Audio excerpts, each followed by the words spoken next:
Welcome to another exciting episode on The Real.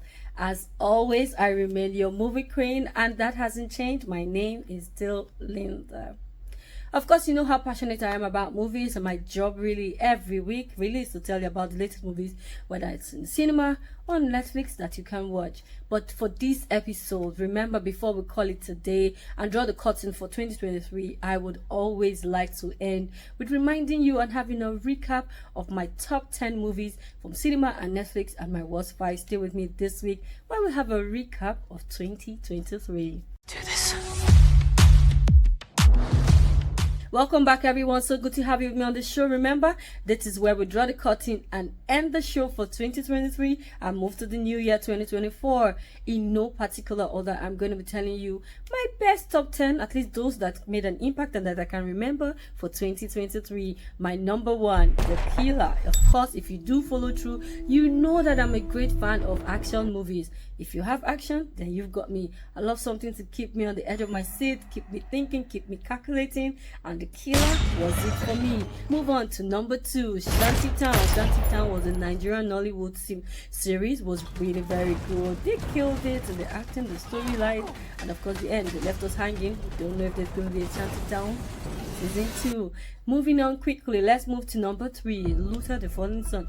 Some people didn't like it, but I loved it. I loved the action part, I loved the twist, I loved the storyline at the end and how they left us confused. It was really nice. Luther was good for me. Number 4, A Tribe Called Judah, the Nigerian movie that was produced by Funke Akindele, that has broken all records and beaten it to 1 billion naira, being the first movie to set that record. She did a fantastic job, and of course we can't stop talking about it. She killed it. A Tribe Called Judah was fantastic. Came out during the last part of the year, but made it to my top list. I knew it definitely was going to make it. Number 5, The Pain Hustlers, a very simple drama movie that talked about what you need to do in marketing, what do you do to survive, what level do you need to go to. Is it the customers you focus on, the money, or the company? Fantastic movie, my kind of thinking movie. It was good for me. Let's run along to number 6, Heart of Stones. Of course, you know I love action movies, and Gal killed it in this movie. She did a good job. I totally enjoyed it. Number 7, let's quickly add a Christmas movie to this. It won't be nice to have this whole top 10 without one Christmas movie. Best Christmas ever. It was good to see Brandy. She did a nice job. Simple Christmas movie, and it was nice. Let's move on quickly to my number 8, Nowhere. You know that kind of movie that keeps you thinking and wondering, with a creepy story of what you need to do to survive? Nowhere was that story. Left me thinking for a while. It was a simple movie and I liked it. Let's add one romantic movie to this top 10. Love Again. Towards the end of last year, it was really cool. I loved it. You know, I'm not a fan of romantic movies, but it was nice. I enjoyed it. I'm sure you will. Finally, on my list for number 10 was Margot. It was an AI movie that talked about a smart house that some young teenagers went to have a good weekend and turned out to something else. If you haven't seen Margot, go run along and check it. It was a Netflix movie and it was in 2023. Some other nice movies that made it, you know, just give you as a bonus. We had Can You See Us? We had The Swallow. And of course, we had Love in the Air. Some good movies that were okay. Should have made it, but didn't really make it to my 5 worst movies. In no particular order, let's talk about SARS. The movie was just there. It was an action movie, but just didn't come out for me. I kept wondering what it was about. Let's talk about What's Your Number. I love romantic movie. It's just so slow and dragging. I was wondering what's happening here. It didn't call it out for me. The Takedown was an action movie, and I was wondering why would an action movie be so slow paced and not keep me excited. It just didn't cut it out for me.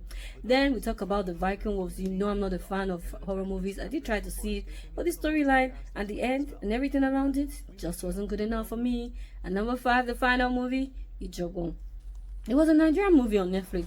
It was simple, it was nice, but I was just wondering at the end what happened. There was just a disconnect and a disjoint in the story. There was no correlation and connectivity. I was wondering what could they do, but maybe there was a story that I didn't get, but I just really didn't get it. So I will say no for me from that. But That's it. So you've listened to my top 10 movies, and my top 5 was from Netflix and cinema in no particular order, just telling you a recap of 2023. It's been an awesome pleasure having you with me every week, talking about different movies, what we liked and we didn't like. It's been awesome. I'm calling it a day for 2023. We're moving quickly to 2024. I want to thank you so much for always tuning in, spending time with me. It's been awesome. My job really every time is to bring you the latest movies, and I hope to do that again in 2024. Stay with me again this year, where I will start the new year talking about the latest movies, nice movies that you can watch. I really want to thank you for your time, and I'll see you again in the next episode. Bye for now.